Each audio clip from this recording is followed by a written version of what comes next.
We are coming to the end of this Bulldog draft. We are doing our 17th round pick, most likely our 18th round pick on this video as well. We're going to see if we were able to set up some of these late round stacks, what is our actual construction for this roster, and most importantly, are we going to win? Yeah, probably.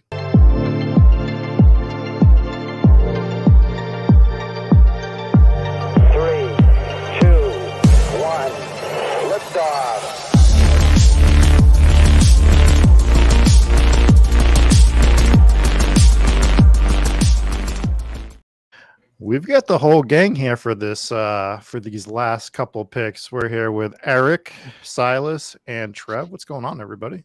Little look behind the curtain that I'm sure Rob will edit out, but this is also why we let Rob do the intro on the videos where he is going to have to edit them, because for the second time in a row he fucked up the intro.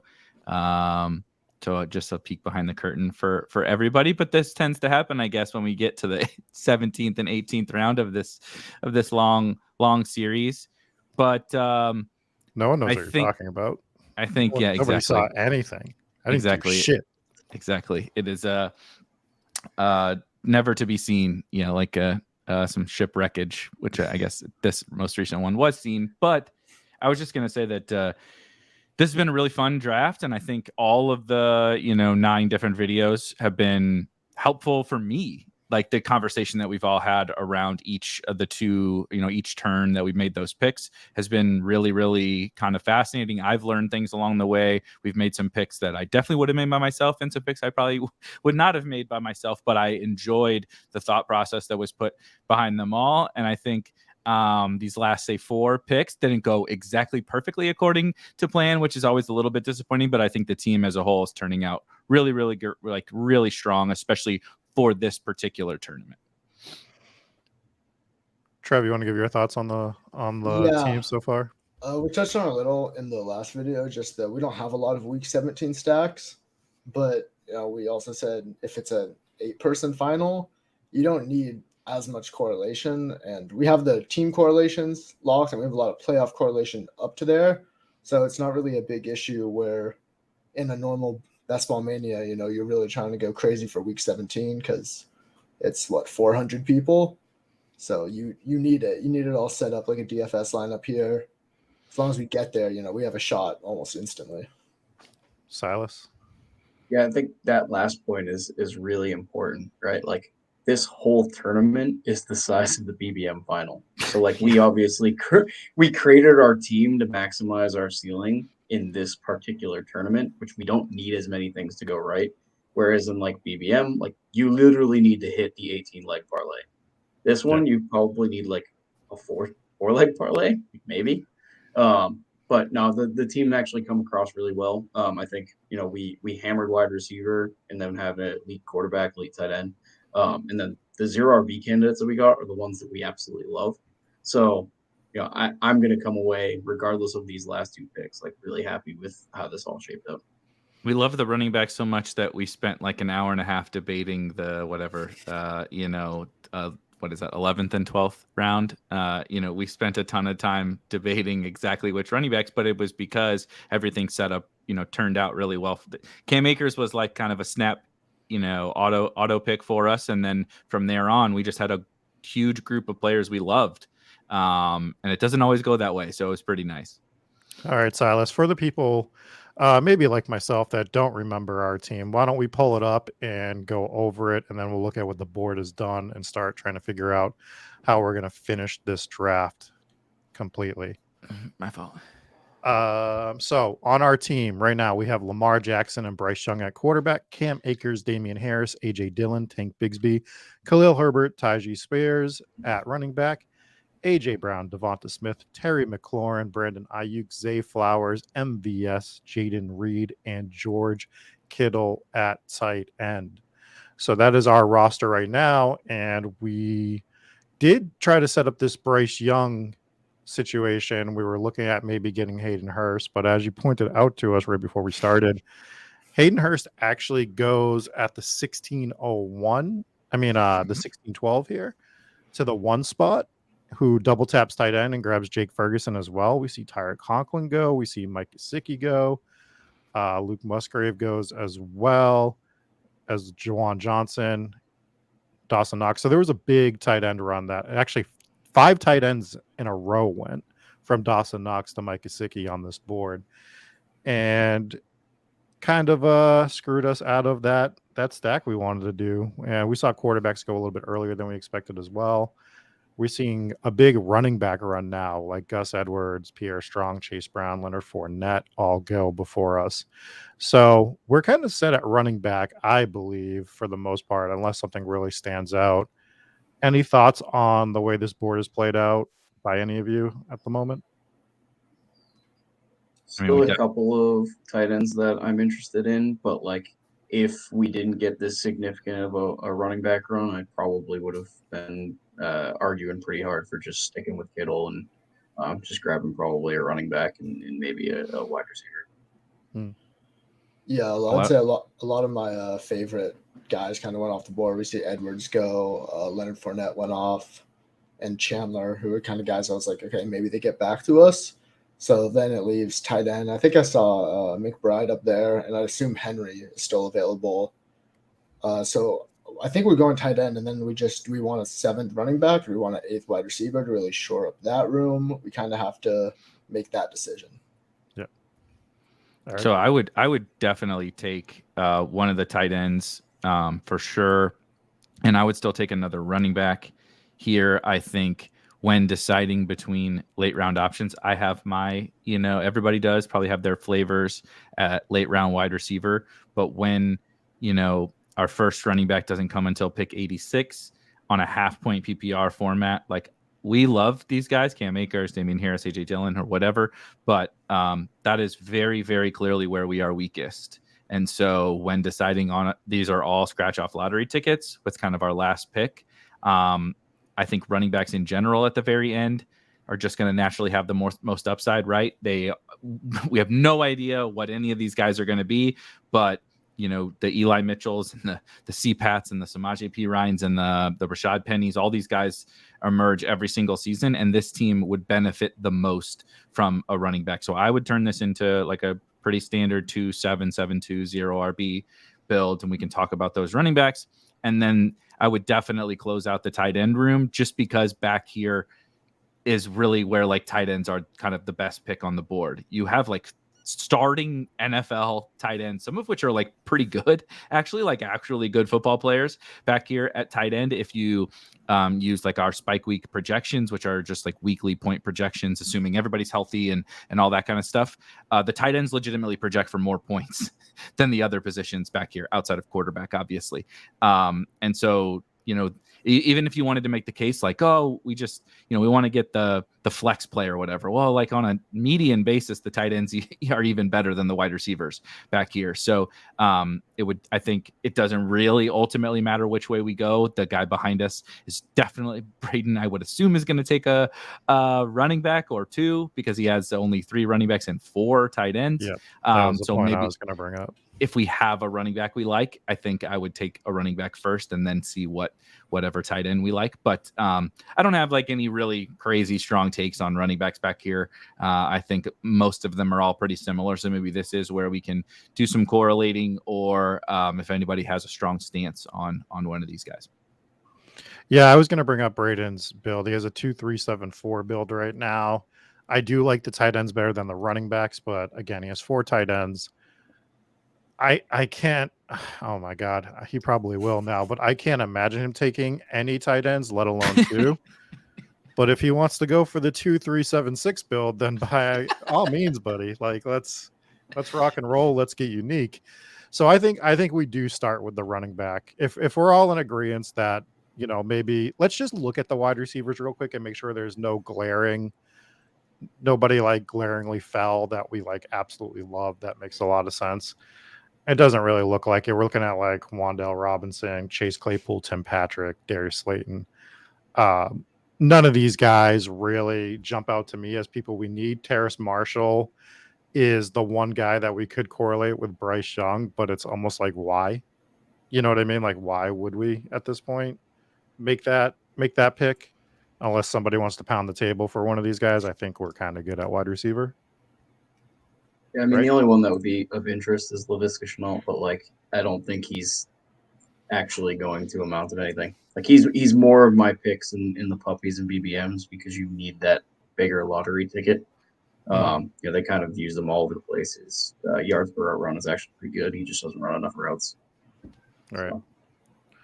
All right, let's look at running back and let's start having this discussion because, to Eric's point, there's a lot of guys that we like back here, but I do think this is what makes sense for our team situation. And as we look, the top of the board is like Cordell Patterson, CEH, Zamir White, Abanikanda, Dwayne McBride, Malik Davis, but et cetera, et cetera. If you've done drafts, you kind of know what this range of guys is. And this is where we can actually scroll if we think something makes a little bit more sense. So, Eric, who do you particularly like specifically, I guess, for this team? That's what I'm trying to figure out for this team. If I'm just throwing out guys that I personally like the most, I'm always just hunting for kind of, like I said, total like scratch off lottery tickets. But I do think there are ways to kind of be a little bit smart about it and like not wade into guys who are very much cut risks and those kinds of things. And I think Zamir White has been a guy that I've been taking back here. I think for multiple reasons, but the Raiders could be a disaster, which is not necessarily a selling point for the running back. But I think by the end of the season, things could look a lot different than they do right now for the Raiders, which could just mean the second year player is actually getting a bunch of that running back work. Josh Jacobs still hasn't signed the franchise tag right. So there's just a lot of uncertainty in Vegas, which could lead to Zamir getting run all year or particularly at the end of the season. I do draft a little bit of CEH, but I don't know that I would love to do him on this team. The other guy that I've been taking probably the most is actually Malik Davis. Now there is risk of Zeke and there is risk of one of these other free agent running backs for sure. That does feel like a very Cowboys thing to do. But in my opinion, like I don't really get the Deuce Vaughn thing like at all. He's like half my size and I'm not even that big. And he was a late round pick. Like I know the story's cool. And dude, he was really fun in college. Trust me, I get it. But he's at best like a gadgety type player, in my opinion, in the NFL. That's like if he even makes the team. Malik Davis was legitimately like the backup to Pollard when there was no Zeke last year. And he was like totally fine. He's also very much a Pollard archetype. He's not a big grinder between the tackles. He was a pretty good receiver at Florida. And I mean, I don't really think we need to talk that much about Rojo. We've done the Rojo song and dance for several years now, and it's just not really a thing. And even if it is like a Rojo thing, we know it's an early down thumper type of a thing, as opposed to, passing down stuff, which is what Malik Davis does. So I think he's like kind of not a 1-for-1 replacement for Pollard because he's not that good. Pollard's amazing, but that he's kind of the Pollard mold in terms of if something were to happen to him, I think it's Malik Davis and access to the Cowboys offense and particularly their running backs, I think is always good. So those are kind of the standouts for me. I'm big on Malik Davis. There's one guy on this list that kind of stands out to me, and I'm sorry if I steal anybody's thunder with this, but I just kind of want to shoot it out there. I think for our particular team, Keontae Ingram is probably the right pick here. We get all the correlation for the playoffs. We get a guy that is definitely the number 2 on the team. If you look at the Arizona Cardinals running back depth chart as it stands, James Conner, who is 167 years old, is ahead of him. We have Corey Clement, who, shocker, he's still in the league behind him, and Tyson Williams, who, was banished to the Shadow Realm from the Ravens. Like, I think he's going to clearly get playing time even when Conner is healthy as stands, and he just kind of really makes sense for this team. So am I drafting a ton of Ingram? Not here or there, but like when it makes sense, I am. And for this particular team, it feels like it makes a whole lot of sense. Yeah, Keontae was one of my guys. Also, Zamir and Malik Davis, I like both of them. Yeah. And the last guy I'd throw out is Travion. But that's definitely more of a risk. Like there's a lot of backs that are all kind of just average in that Mhm. backfield with him, Chase Brown, and whoever we were drafting last year. I forget his name. He's pretty irrelevant. Chris Evans, that guy. Chris Yeah. Evans, But yeah, I think Travion, we've got the week 17 correlation, obviously, but I think it's the best offense. And that's something I'm always looking at mainly for running backs. It's just, Yep. okay, if he gets on the field, he's going to have goal line opportunities, Burrow checks down. So I think that could be a play, but I probably like Keontae a little more than him just because it has more correlation and he's almost certainly the number 2. Mm-hmm. Silas? Yeah, so I mean, Keontae Ingram was literally my guy last year. Like, you don't really have to convince me on him. Play at Texas, really good prospect. Kind of played over Bijan, no big deal. But I think Zamir White actually makes the most sense here, just in terms of who might actually get on the field. My concern with the Dallas guys is there is a new offensive coordinator, probably going to run the football a little bit more. They're not going to run the same style of offense, so you can't just kind of figure out who's going to be the Zeke replacement. Plus, I mean, they did give Rojo some money, and they did draft Deuce Vaughn, so it's just kind of like a muddled backfield. I know beat reporters are saying that Malik seems like he's the current backup, but who the hell knows? Beat reporters don't really know anything right now. Travion, I feel like, is kind of in that same boat where he's just a name that we like. He's probably the most talented of the backups in Cincinnati. Even if Joe Mixon gets suspended, like, he might get on the field, but they're all just kind of names. So I feel like we're just throwing lottery tickets at this point. Whereas we know Zamir White's going to be the backup. Keontae Ingram most likely is going to be the backup. So it'd be between the two of them. However, I believe Trey McBride is still there, and the ghost of Zach Ertz is still available if we really wanted to grab an Arizona guy. I don't think we need to because that Zach Ertz. I'll log the fuck off if we draft Zach Ertz. But yeah, so I don't think we need to push a Cardinal with this pick. Like, I don't think it necessarily makes sense. I would grab the person who probably has the most talent and probably is in the better offense. Can't really definitely say that. Oh my God, that is like a shootout with knives. Like, there is no, it doesn't matter who's in the better offense between the Raiders and the Cardinals. They're both going to be atrocious. Yeah, it's like the smartest fantasy football tout. Like, that's all the idiots. So, like, what's really the difference? I will say the Trey McBride thing is a really, really good point. If we're picking, if we're siding with the correlation thing, and we also have a tight end who, I'm not trying to disparage Keontae or anything, but like, if I'm picking a Cardinal, Trey McBride is a much higher priority to me than Keontae. And I think that there's less options. There's still a good amount of tight end options. Like, I wouldn't like be upset really with multiple of these different guys, but Trey McBride is maybe my favorite late round tight end. It's him, Hunter Henry, probably, I guess, would be kind of my guys. Then it's kind of mix and match depending upon what you have on your team. Isaiah likely would make a little bit of sense for this team without Mark Andrews, Jelani, whatever. But I think if I'm just putting it in a vacuum, McBride is my favorite. You also see on your screen whole lot of green on the old Trey McBride playoff matchups there, which is, again, as you guys have said, not like a mega priority given the advancement structure of this tournament and the final, but it is nice. It's nice to have him as a bring back on all of those. Please close that, Zach Ertz, for the audio listeners. Silas is trying to pull up Zach Ertz as I'm talking about. So like, can you create an overlay to get rid of Zach Ertz off the draft board? You're not allowed to automate any of the clicking and stuff like that, but we can put like a whiteout. It'll be like what like the whiteout feature. Pick players that you would just like to remove from your screen. But like, if it's that little 2v2 game and we are looking at one of these Cardinals, which I do think the Cardinals make sense, not just because we have Eagles, but like, I mean, think about late season, Kyler might actually they may be getting better in the second half of the season as opposed to the beginning, and they're playing their younger players like Trey McBride. And so just kind of that little 2v2, like, I would prefer Zamir White and Trey McBride versus Keontae and Hunter Henry or something like that, if I'm playing that 2v2 game. Well, I guess that's where we should, before we make this running back pick, I think, I don't want to speak for everybody, but let's just say this. At the moment, it's Zamir White or Keontae Ingram, right? Those are our two picks for running back that we're looking at. We're all pretty confident that we're going to pick one of those two. Let's dive into the tight ends real quick, because this might just make our 18th round pick go a little bit faster as well. We like Trey McBride.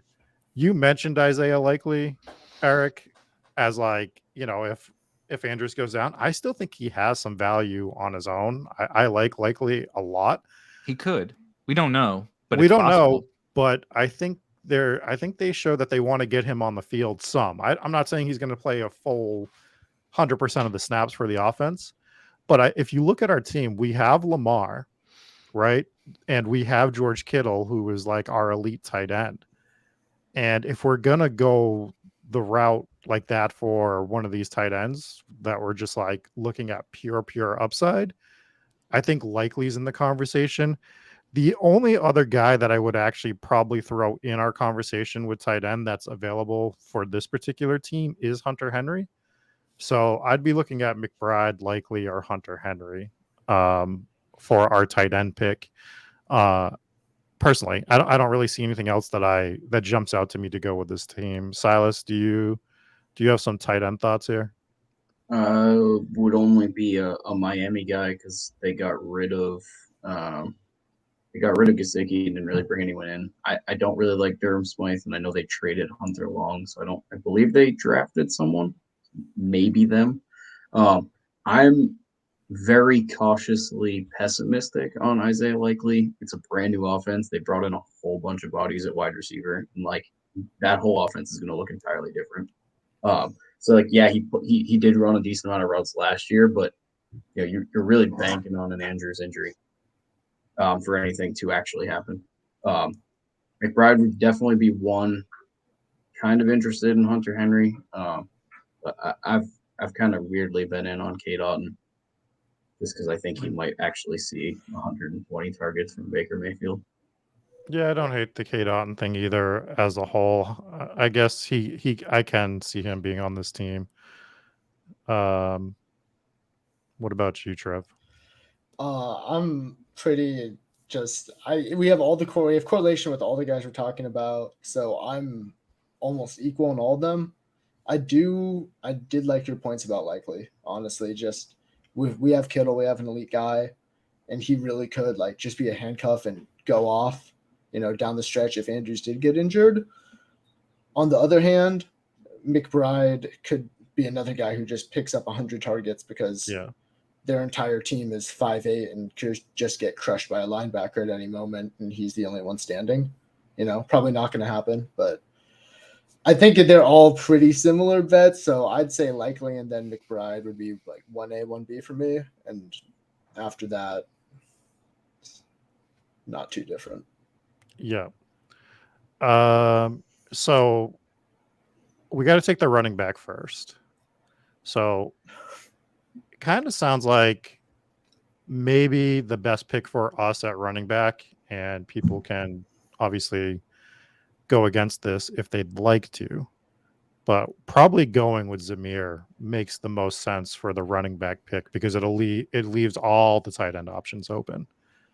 If we take Ingram, I think I don't really want to double tap Arizona guys at the tail end of this draft, personally. So I think if this is the way we feel about these players, Zamir White probably makes the most sense for the team. So I'll put my vote in to take Zamir White here in the 17th round. As much as I do like Ingram for the roster, I think if McBride was gone, if he went in that tight end run, I might be pounding the table a little more or arguing Ingram a little more. But to me, they're kind of the same player, but White leaves us more options. So I think I'm going to vote for White. Eric, what's your vote here? I would vote for Zamir White, and I'll even put my second vote. It would be Trey McBride as the tight end. I just want to throw one other name out, not because I'm like really invested in it, but I wanted to see what you guys thought. There is a running back who it does not appear Silas has any exposure to, but he does correlate with what our little Packers dealio we got going on there, and that's Dwayne McBride. I think it's the 4%, right? 4%. Okay. It's in red. I just saw that it was in red. So I assumed not a lot. But, obviously Alexander Madison is the lead, and it's assuming that Ty Chandler is going to be the backup, but kind of similar to some of these other situations that we talked about. That is very much not as Ty Chandler is not. And I've taken some I know some other people in the industry are very high. That is very far from a certainty. Dwayne McBride can't catch a cold, but that's okay if he can just steal rushing work, right? And if something were to happen to Alexander Madison, that's what we would really be looking for here. If you get an 18th round pick and he's the lead, first and second down runner, and he was a pretty talented runner in college, I would just throw him out there, and there's like a tiny little correlation, right? It would give us a game stack there. It would give us kind of then this Philly Arizona thing with Green Bay and Minnesota that would be pretty fun in that little mini 8-person final. So I just wanted to throw him out there too as kind of a last minute, but my vote, as we're asking, would be Zamir and then Trey McBride. Yeah, I don't hate the McBride bring up. That playoff schedule is a lot of fun too. They have Cincinnati, they have Detroit, they have Green Bay at home. So they're going against Cincinnati, but then they're at home against Detroit in the Dome, at home against Green Bay in the Dome. 2 division games, but we do think that the defenses are going to be bad. I'm still Zamir White here. Vikings defense is going to be bad as well this year. Yeah. They also brought it. I've been trying to get into this a little bit more, not for like anything super crazy, but DFS will also be here before I know it, and I have to have a little bit of knowledge about some of these teams. And I actually didn't realize they brought in Brian Flores to be their defensive coordinator. And if anyone is unfamiliar with Brian Flores, he is an old school full blitz play man-to-man on the back end type of guy, which leads to, like you saw the Ravens Dolphins shootout and those kinds of situations. I know that wasn't that, but it was like that kind of personnel. You run into these shootouts when you just full out blitz everybody. And we know the Vikings have a pretty talented offense. So I think that there could be a whole lot of shootouts in Minnesota's future with the way that they're going to play defense. Yeah, I mean, he's a guy that maybe if it was a little more correlation, I'd be a little more into him. But just because of the other guys we have available, where like I like Zamir White, like 1v1 versus McBride, just a little bit. It's cozier, a lot more certain for sure. Higher pick. Zamir White was the best running back recruit in his class coming out of high school. I know what does that mean? Nothing probably, but he's a little more talented than Dwayne McBride, and he has a little more certain role. He was a higher draft pick than Dwayne McBride. So McBride feels a little bit better on a team where we start like, I don't know, when you say we had J.K. Dobbins and Damian Pierce or something like that. That would be a better roster to have him on. But I'll let Trev give his thoughts on Dwayne McBride and also his vote for the running back pick. Yeah, I'd also be Zamir White number 1. Dwayne McBride, it just feels similar to the Travion and Malik Davis, I guess, that we talked about, where they have probably similar upside, but we don't know. So Zamir White is a little safer. My dog's barking. I hope that's not getting picked up. But you're a fit for the channel. You're definitely a fit for the channel. Yeah, I think Zamir, and especially with the contract negotiations with Jacobs, if he doesn't get that contract, maybe there's like a Lamar situation at the end of the year where he's like, I don't want to play these last few games. We're not in contention. I got a hamstring injury. And then we see Zamir White come in. Probably not going to happen, but any little edge I'll take. So I'm Zamir. All right, Silas, this is your shot. This is your chance. If there's anything you're against here with Zamir White and you want to pound the table for somebody, this is your chance to be a hero.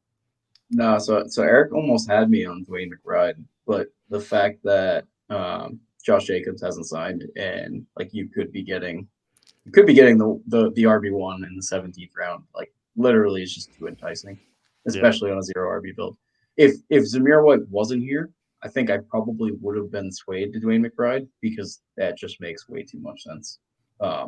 My other key point on Keontae Ingram is like the Cardinals are going to be a bad offense. And we invested a hell of a lot into the Eagles, right? So why the hell are we going to go with their running back and then say, oh, yeah, the Eagles are going to be playing from behind when we know the Cardinals might literally have the number 1 pick next year? Yeah, I mean, I would be taking him just hoping, praying to God for a bunch of dump-offs in that Week 17 matchup. But, I mean, we can make that same bet on the tight end. So why don't we grab Zamir White, and we're going to hope that Braden makes his picks relatively fast as he does all draft. So unlike the rest of the draft, Braden is actually going to take his time, it appears, for these last 2 picks, which is fine. That is part of a slow draft, right? So what we're going to do is we're actually just going to set up our queue and go from there, and we'll tweet out the final team with the final 18th round pick here. But I think it's kind of unanimous to start. If anyone disagrees, please feel free to jump in. But the first guy in our queue is going to be Trey McBride, right? 100%. Yeah. Okay. Eric, do you want to push back? It's definitely Trey McBride. I just wanted to hear if you guys had any pushback as to why it should be somebody else. I do think most of these guys are like the same. You see Silas's screen lighting up in green everywhere. Correlate. We like to say, oh, correlation is a tiebreaker. Well, we got like 17 options back here that are all have various different forms of correlation. The one thing I will say is that I think McBride is the right combination of obviously correlation, but also Isaiah Likely probably has the biggest raw ceiling of any late round tight end because, of course, you know, if something happens to Mark Andrews, he's like a top 5 tight end in all of fantasy. But McBride doesn't have to deal with, you know, any injury. Like even Zach Ertz, I'm not worried about, personally worried about. So I just think it's kind of the right blend of this young, big time, you know, college talent in an offense that kind of needs something like him. You know what I mean? They need somebody to earn targets. They're probably going to be throwing a lot in the second halves of games, particularly in this week 17 game. They're almost assuredly going to be throwing a lot in that second half. So he's just kind of the right blend of correlation, young player upside, obviously position of need, and there's a somewhat of a floor as well for a last round pick. Yeah, I mean, right. he showed. I was gonna say, sorry, to agree with the McBride point. He showed that he can have a big week last year in week 17, also without Kyler Murray. So I feel like we know what his ceiling can be, and if Kyler does come back in week 8 or whenever, you know, then it could actually be even higher than we think. So I think he's the clear. It's just starting tight end in the 18th round. Just any starting player back here is pretty good, but we've seen his upside, and then so that seems like a smash with the correlation. And likely, while it's the QB stack, he's still a number 2 tight end, and we don't know how they're going to run out their wide receivers. So I think it's pretty close, but just being a starter just kind of puts him over the top. Yeah. Any closing thoughts on Trey McBride, Silas, before we queue up Isaiah Likely as our number 2 tight end? Yeah, I was gonna say. Then we just got to figure out the second and third three players. Is Likely for sure the second one. Silas, to add that to your Trey McBride take.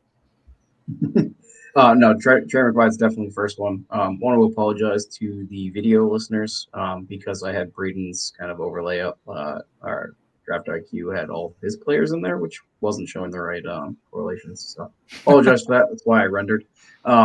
So Trey McBride definitely makes the most sense here. You know, he has the ghost of Zach Ertz fighting with him, who's coming off a torn ACL. He's going to be playing at least at the beginning of the year. End of the year, I don't see why they would even go back to Zach Ertz because he's a second-year player.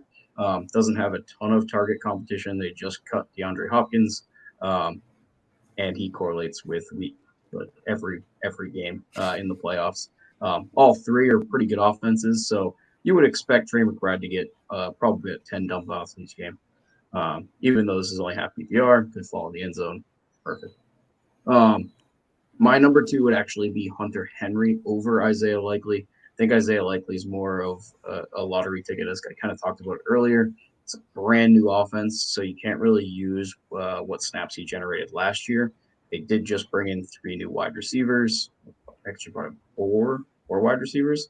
And 5 of their wide receivers are all former first-round picks. Also brought in a new offensive coordinator, so you expect them to kind of run more of a stretch offense. So I would be leaning more towards Hunter Henry as he has a pretty decent playoff schedule. Probably a little bit of a safer option than Isaiah Likely. But I feel like he fits our build a little bit better. You know, you get access to a Chiefs run back in that game. Denver's offense might be better with Sean Payton, who actually knows. But then Buffalo in week 17, like that game could blow the entire slate off the cover. All right, so we have Silas as Hunter Henry over Isaiah Likely. Eric, where are you for the second tight end? I think I'm Hunter Henry as well, but I don't have a super strong preference to either. They're just like polar opposite kind of players, basically. Likely is a home run swing. Even if he has a little bit of standalone value, I don't think it's going to be like significant enough to where like he's really ever even like maybe I guess he catches a touchdown, but we're probably talking about like 25 yards and a touchdown, even in his standalone value, which is like hopefully Kittle's getting close enough to that anyway. So like it's really probably not mattering. The whole point of taking Isaiah Likely is because he's probably might be the tight end too if Mark Andrews goes down. His upside is unmatched really at tight end. We drafted George Kittle. We're in a 400 person, 432 person tournament. Likely hitting would be really nice, obviously, in that small of a field, but I don't know that we need to do it. And if there were not real, like, honestly, if Hunter Henry weren't here, it's kind of like if Zamir White weren't here, it was a little different conversation at running back. If Hunter Henry weren't here, I would kind of be like, maybe we do just take the swing with the correlation. But I really just think Hunter Henry is like at least Tyler Higbee, like maybe better. Like why? I don't really know why he's lumped in back here in the last round. Like I legitimately have him. Like I'm trying to back off the ranking of him, but like he's like a 15th round tight end, not an 18th round tight end to me. Whereas Likely really is just an 18th round tight end. So splitting hairs, it kind of depends on what we as a group want to do. But I do just in a vacuum prefer Hunter Henry to Likely. All right, Trev, have you been swayed? Do you like Henry over Likely? I'm still Likely number 2. It's so close though. I don't care too much either way. Henry does have the correlation, but at the same time, if Lamar does really go off and gets us to the finals, there's probably going to be, let's say he's the QB1, there's probably going to be a lot of other Lamar teams there. Maybe some of them have Andrews, maybe some of them just don't have Likely stacked. I think just having another stack option with our quarterback that we spent a lot of draft capital on would be a good idea. But then again, I think straight up with no injury involvement, Hunter Henry is definitely the better pick, definitely safer, but Likely's just it's the upside shot to go with Lamar. So I'm Likely as well. And I've already outlaid my reasons for this. I think he does still have standalone value. I don't think it just comes down to a Mark Andrews injury. Yes, there's a new offensive coordinator, but he might want to run 2 tight ends. He might want to get Likely on the field lined up a little bit wide sometimes. Like we're not 100% sure what they're going to make this offense look like yet. And for the reasons that Trev just laid out, we get that correlation with Lamar Jackson. For some of the reasons that Eric laid out, we have George Kittle. If we're ever going to take Isaiah Likely on a team, this is the team to take him on, right? Like this is what this team is set up to withstand. However, I think we're going to get Trey McBride. I think that is going to be who's going to fall to us here. And I think this is actually going to be a moot conversation like that we don't need to have. So I'm going to say, why don't we just load up Hunter Henry as our second tight end? We'll put Isaiah Likely as the third in the case of that not happening. And I think no matter what happens here, I'm going to be relatively happy with the tight end that we get. So that being said, our final team with, a little star next to it for the last tight end. Do that again. I was like sitting here. I'm like, I want to make sure I don't like throw up some weird gang sign on accident.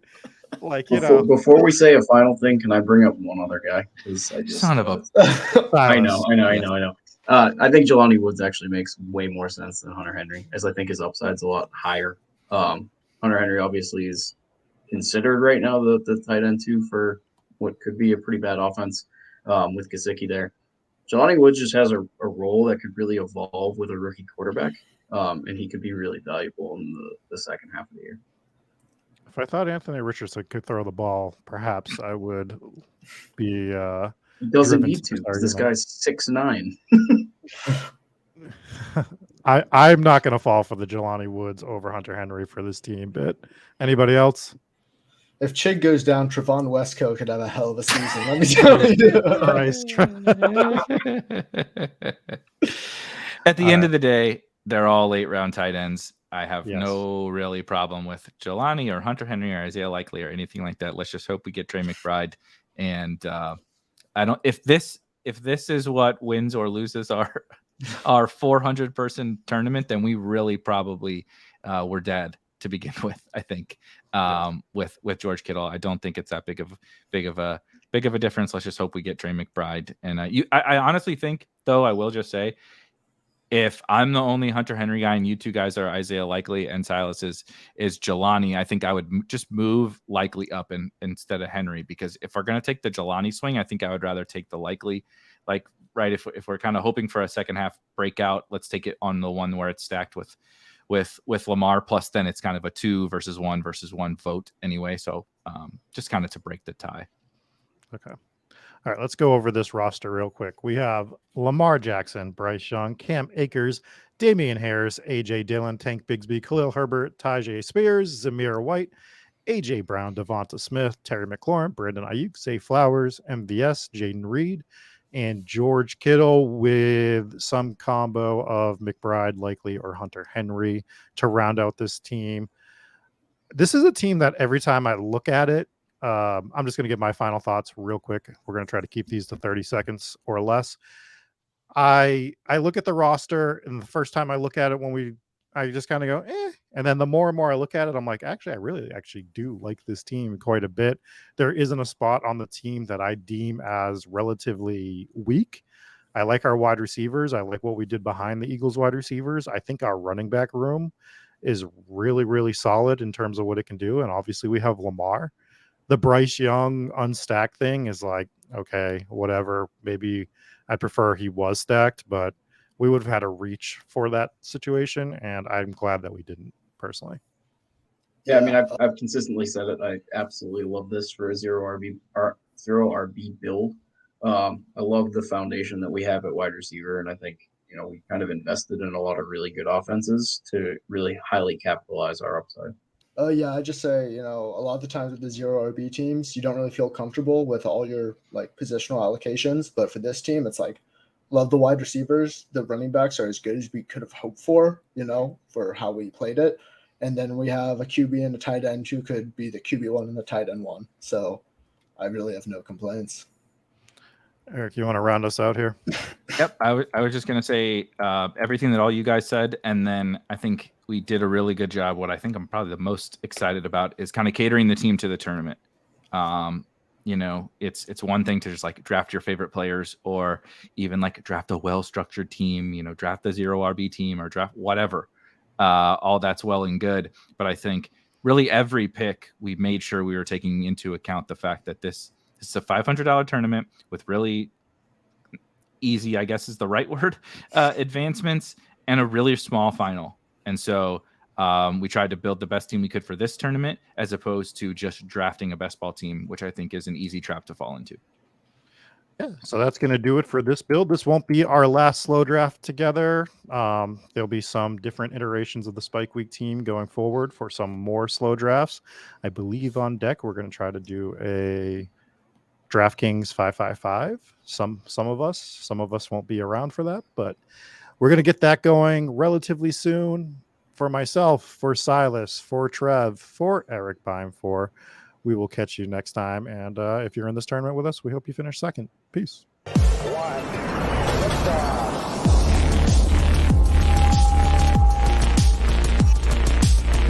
Woo! Those were some spicy takes. Want to stay up to date with all of the other spicy takes we're going to have over here at Spike Week? Why don't you press that subscribe button below?